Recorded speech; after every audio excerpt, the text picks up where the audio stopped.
Donald Trump cannot get this Epstein scandal to go away no matter how hard he tries. In fact, the more he tries to get MAGA to shut up or the mainstream media to move on, it only blows up in his face. And the latest example of this, a flip-flop Donald Trump just made into the investigation, might be the most blatant admission of his guilt yet, because when Donald Trump was confronted over how this investigation will proceed, he said something that just shows how scared he is, and then ran away before he could be asked to follow up. We're going to get into it all, but before we do, if I could quickly ask you to leave a like on this video, and if you haven't already and you enjoy our channel, to hit that subscribe button, because it goes a long way in supporting the work we're doing on this show. Now, before we get into that question that Trump was asked, we need to start with a bit of context, and that comes to us from Jasmine Crockett, calling out Trump right here.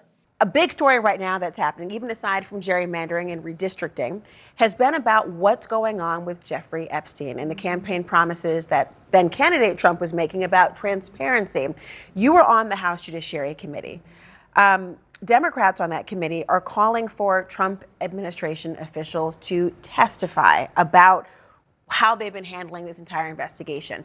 What would you ask them? Oh, I mean, there's a long list. But I can tell you that I serve as the ranking member of oversight as the subcommittee on judiciary. We just had a hearing today, and they decided to go after our nonprofit organizations. But what we did is we focused on what the American people want to hear about and what we should be doing, which is actual judicial oversight. And so we should be calling in Pam Bondi. We should put her under oath to testify in front of judiciary on the House side. About Epstein? About Epstein, absolutely. What do you want to know? Well, first of all, she said, oh, you know, I've got the files on my desk. Then the next thing you know, she said, well, wait a minute, there are no files. Which one is it? When were you lying? And why are you lying? What is the cover up? We know that your boss indicated that he was going to release the files. What is the holdup on releasing the files?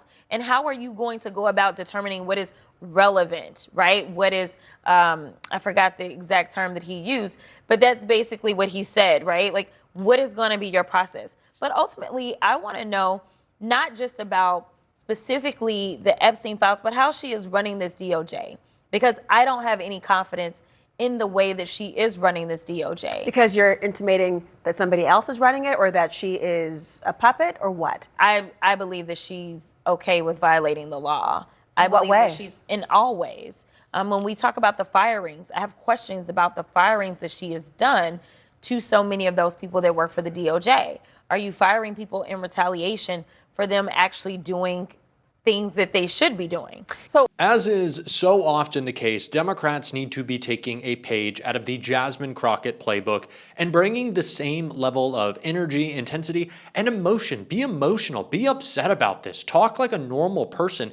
Donald Trump has either lied to his entire base and exploited the victims of these disgusting crimes, or he's covering up the fact that he was involved in them. That should have you upset and speaking like a normal person. And it's why we continue to see calls from all sides for Donald Trump to open up these files, or, as was previously offered up by some in MAGA world, appoint a special prosecutor, an independent special prosecutor. What could be so wrong with that?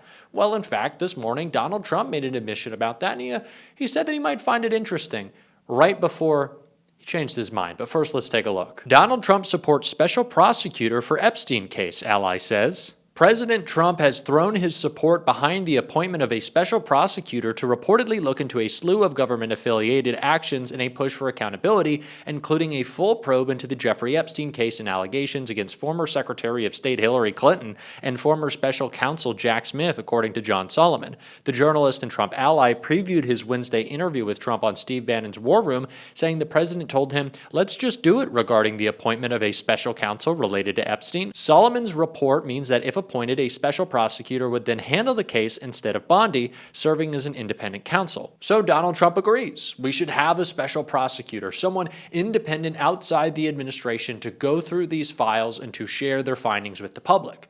Who wouldn't agree with that? Well, only a few hours later, Donald Trump wouldn't, and he ran away when he was confronted on it. President Trump, would you consider appointing a special counsel to investigate the Jeffrey Epstein investigation? I have nothing to do with it. So Donald Trump is asked this question about the special prosecutor, then immediately runs away. And this was a press gaggle that he had right after his speech. So it is a little strange that Donald Trump, after asked this question, then he decided to shuffle out, wouldn't be asked to follow up. But let's think about what this means. Donald Trump merely a few hours ago is apparently sharing with one of his allies that he's thinking of appointing a special prosecutor. Now, Donald Trump says, well, I don't handle that. I have no idea what goes on with that. I'm not in control of that. I can't even do that. Why? Well, it's because Donald Trump knows now, clearly after he's had a couple of conversations, that if he appoints a special prosecutor, the special prosecutor is going to have to offer something up to the public. Their investigation can't conclude with the same old Pam Bondi, nothing more to see here. And if they do, it will only reignite this media firestorm for Donald Trump. So he's decided, yeah, I'm not doing this. Is there a bigger admission of guilt than Donald Trump saying a few hours ago, sure, let's open up the investigation, only to realize what that will mean for him and then try to shut it all down and run away when he's asked about it? This is staggering, how clear it is that Donald Trump wants nothing more to come out of this. And once again, his denial only makes it worse. It's essentially an admission that he knows that he is in these files, or he knows that he's covering something up. You could not come up with a more guilty response than, I'm not a part of this, run away. It's so clear. And yet MAGA continues to try to come up with conspiracies to blind us or change what we're talking about. And they're failing, and they're blowing up in their face. And Jasmine Crockett continued to call it out right here. Unfortunately, we are witnessing today yet another political stunt, plain and simple. Republicans are here drawing a clear line in the sand. They will stop at nothing to advance Donald Trump's agenda and the dangerous blueprint laid out in Project 2025. Even if it means targeting the very groups that are working to protect our communities and support our law enforcement agencies. Let's be clear, my colleagues across the aisle have shown little to no interest in working with Democrats on real solutions for the American people. Instead of addressing pressing civil rights issues constituents actually care about, like wrongful deportations of U.S. citizens, ongoing efforts to undermine voting rights, or the serious flaws in our criminal justice system, this committee is spending its time holding a hearing with a title that sounds like it was ripped from a conspiracy blog. This hearing, how leftist nonprofit networks exploit federal tax dollars to advance a radical agenda. Really? I mean, when I listened to you, Mr. Chairman, who I do respect, I heard you say things about why is it that we're giving money in other places?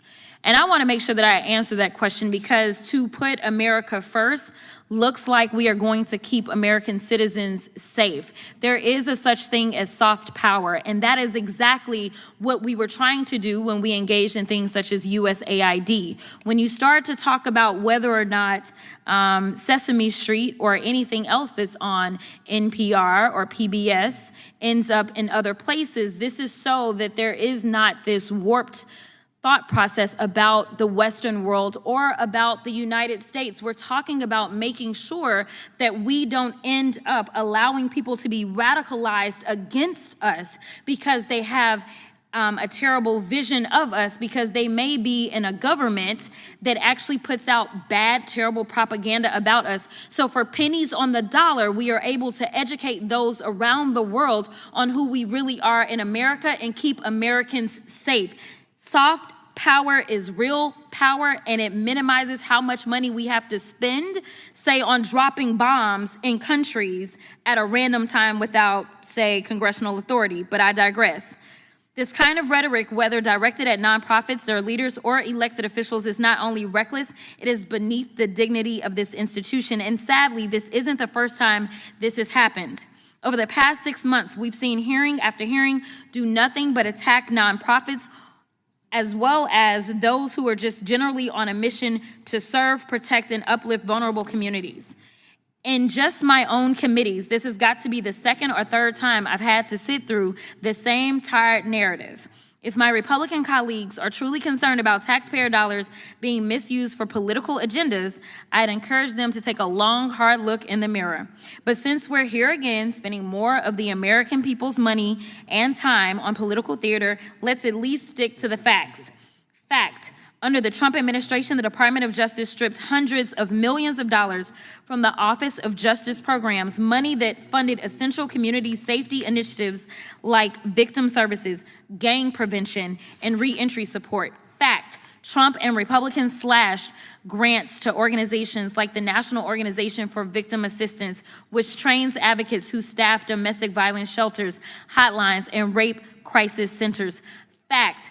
They cut over $10 million in funding to the National Policing Institute, a nonprofit helping rural police departments reduce violent crime.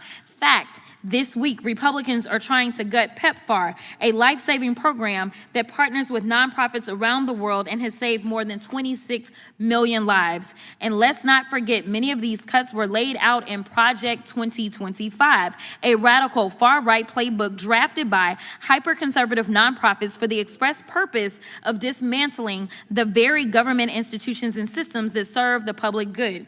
Ironically, we even have one of the authors of Project 2025 here with us today. So let's not pretend this is about nonprofit accountability, because if it were, this committee would also be investigating the Conservative Partnership Institute, which has pushed anti-immigrant, anti-LGBTQ+, and anti-vaccine propaganda and hosted efforts to challenge the 2020 election. Mind you, as we have these organizations that are pushing anti-vaccine propaganda, we know that measles has reached a 30-year high when measles had actually been over and done with. But now that we don't believe in vaccines, now children are our targets, unfortunately, and yes, they are dying. The New Century Foundation, a white nationalist organization that somehow maintains its 501c3 status to launder hate speech through the language of intellectual inquiry. Or they would investigate Turning Point USA, which has been linked to organizers of the January 6th insurrection. But Republicans aren't talking about those groups because this isn't about accountability. It's about silencing organizations that challenge Republican power. It's about targeting nonprofits that protect the very people this Trump-aligned movement continues to harm. These organizations are defending victims of unlawful actions. They're helping to combat global pandemics. They're supporting police departments when this very committee won't. They're working to build safer, healthier communities while Trump and his allies defund them to hand out tax breaks to billionaires. MAGA is going to try to distract, but we got to stay on this topic. We got to keep calling it out. It is a perfect representation of the themes of betrayal sprinkled all throughout this administration. We're going to be talking about it every single day on this show. And if you want to support that, as always, you can hit that subscribe button, leave a like on this video. And if you stuck around to the end, drop a blue heart in the comments. And until next time, I'll see you soon.